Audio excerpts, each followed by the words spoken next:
Hi, I'm Sarah from Spiral Q, and today I'm going to show you how to repurpose old glass containers into bright and colorful vases. Next time, I'll show you how to make paper flowers so that you can fill your vases with unique blossoms that won't wilt.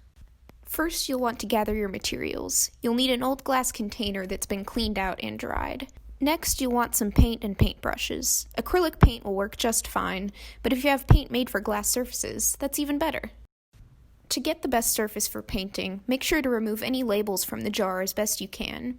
If the label is paper and doesn't come off cleanly, scrubbing with warm water and soap helps with removing the stubborn bits. And if there's any sticky residue left behind, a little bit of lighter fluid or some other adhesive remover can help clean it up.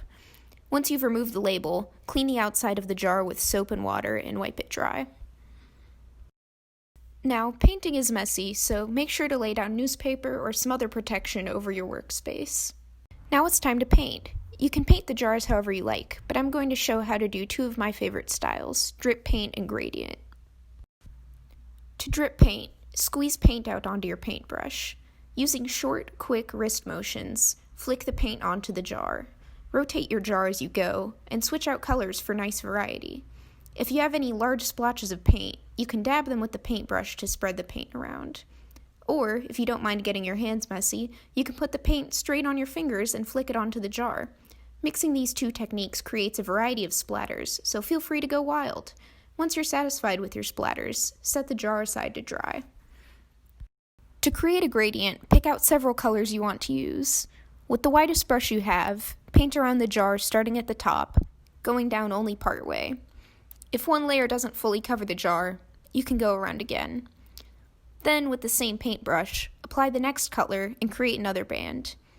To blend the colors, use quick, short paintbrush strokes and switch the sides of the paintbrush to bring in color from the previous layer.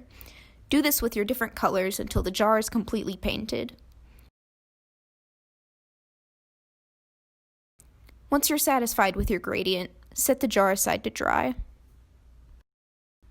This next part is optional, but if you want to put your vase outside, or just give it a shiny finish, you'll want to apply some kind of craft sealant.